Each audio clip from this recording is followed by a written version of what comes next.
If you're the kind of person that feels the funny in your head, but whenever you're interacting, you just quiet and you don't call things out, this video will explore some of the reasons why.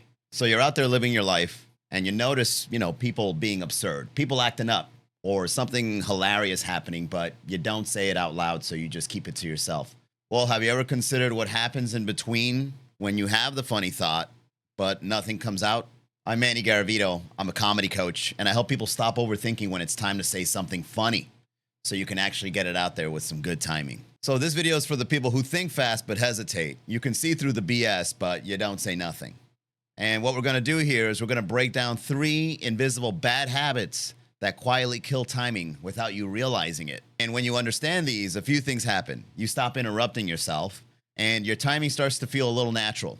And your humor sounds more like you without you having to force it. So if you ever thought, I should have said that, let's get into this presentation I made for you so you can see what's stopping you from actually saying it.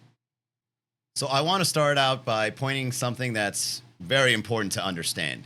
Essentially, your brain is doing 2 jobs. It's thinking fast and it's thinking slow. But in this case, we're going to say that this pencil here represents the part of your brain that thinks slowly, and this microphone here represents the part that thinks quickly. Fast thinking, it's instinctive, it's observational, it's alive, and it's very present to what is happening in real time. However, this is the part of your brain that notices the things, but you don't say it, because this part here is the one that is editing it before you say it. And it's the part of your brain that thinks a little more slowly. And this is the part that restrains you, and it evaluates what you say before you say it. You look at social cues and you say, could I offend someone with this? Will this come off the wrong way? And neither of these is a wrong way of thinking. They're both useful. However, when it comes to comedy, timing really matters. And when this conflict is occurring, that's why you sometimes don't say the things that you want to say when you notice it being funny. So for this presentation, I want you to think of fast thinking and slow thinking as the way to get better timing when it comes to saying it out loud. So to add a little more context to how this works, I want to show you this diagram here. This is a visual of what's actually stopping you from being funny in the moment. So over here we have the editor that is doing the refinement, the timing, and is analyzing the context. And then over here is the mic, which represents your first thought, what's instinctive, alive, and present to the moment. But if this part takes over when this is happening, that's when you are going to have the conflict. The editor is the part that you use when you're writing, and when you're relaxed, no one is judging you, no one's critiquing you, so you can take your time when it comes to finding the funny on an experience.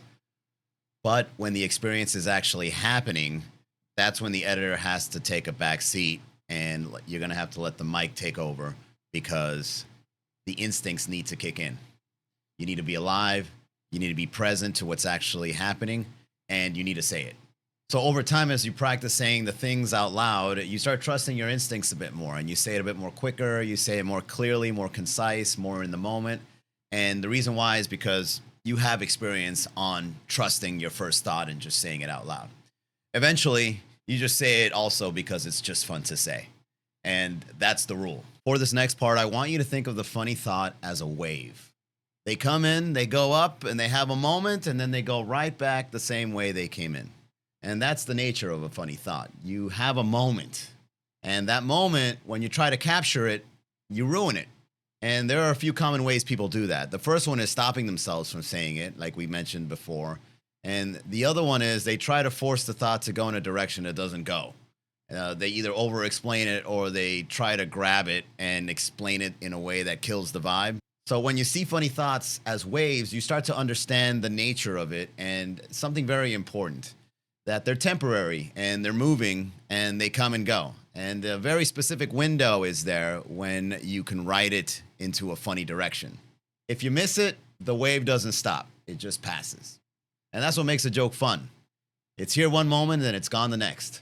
So the skill isn't controlling the funny thought. It's recognizing when it's coming, when it's peaking, and then you're going to let it break naturally. Then on to the next thing.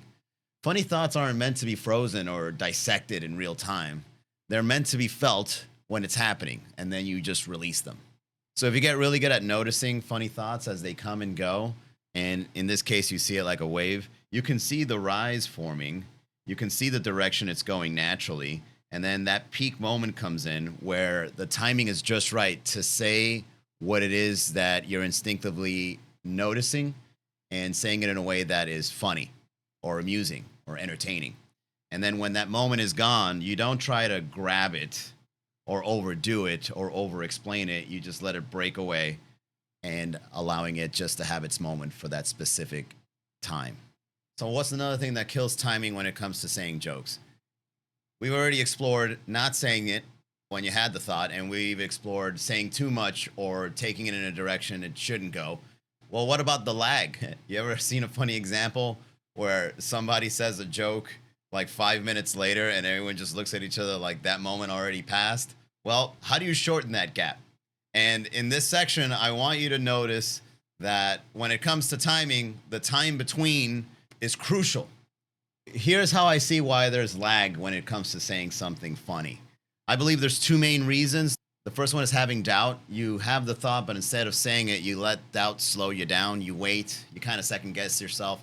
You're trying to get the courage to catch up to saying the thing. And then by the time it does, the moment's already gone. And the second one is over processing. And this is where you over explain it, but to yourself. And you can tell when someone is saying something rehearsed or that they overthunk it. And then when they said it, it comes off robotic or a bit off. And when you say too much in your head and over explain it and you say it out loud, there's kind of like it's disingenuous. It comes off inauthentic. Sort of like it's been thought through so much instead of just discovered in the moment. And what we're really trying to do is we're trying to get into flow. And when you're in flow, you're trusting the process. You're trusting the way you think. When it's time to be funny, you trust the direction of the thought and you go with it. And that shortens the gap. And the more you practice just saying the thing you think is funny, the more feedback you naturally get. And your timing improves, your instincts sharpen, and you start recognizing when those moments are happening. So it's not really about intelligence or technique when it comes to reducing the lag. It just comes down to confidence. Do you trust yourself enough to speak when the moment shows up? Do you trust your funny thought enough to just say it out loud and having fun in the moment? Because the joke doesn't come late, it's already happening, but your confidence might. This isn't about not being funny. It's about what happens between the thought and the moment. Most people I work with have good instincts when it comes to being funny. They notice the funny as it's happening. They have the thought, and then something interrupts it, and they don't get it out just right. They overthink it, and the timing is off. They second guess themselves, and they replay what they should have said instead of just saying it. So the thought just never comes out, not because it's necessarily bad. It just never got stage time to get feedback or to even get the laugh. And you're funnier than you think. You're just supposed to be having the moments and not interrupt them. Most people don't ruin these jokes by saying the wrong thing. They ruin them in very specific ways. They interrupt themselves, they don't say it, or they over-explain and kill the vibe, or they hesitate long enough that when they do say it, it's not on the right time and the moment has moved on. That's it. You don't need better jokes. You don't need to think faster. You don't need confidence hacks. You just need fewer bad habits. Timing gets better and better when you stop interrupting the moments you're supposed to be having when your sense of humor can shine.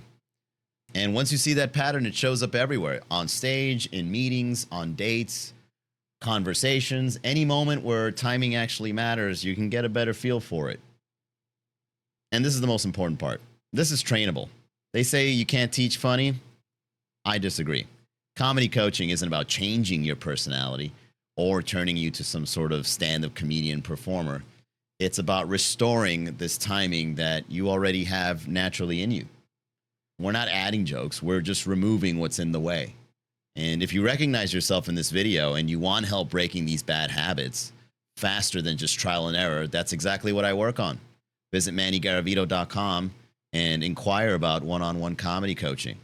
All right, so there you have it. Those are 3 invisible habits that you might not even notice that's killing your timing whenever you're trying to be funny. And now that you're aware of them, it's time to take control of your sense of humor and use it in your everyday life with every kind of person you meet. Timing is one of the most crucial components when it comes to being a naturally funny person. If you can discern between your fast and slow thinking, ride the funny moments, and be able to have the confidence to say it in the perfect time by reducing the lag, you are on your way and having amazing timing when it's time to be funny. If you enjoyed this video, check out my other videos, like and subscribe. Let the algorithm know I exist. Let the other people know how to get better timing. Also, if you are interested in one-on-one coaching so we can customize ideas like this to get you funnier in your own way, reach out to me. Visit mannygaravito.com. And I hope you're out there making the people laugh. And I hope you're laughing every day too. I'll see you on the next video.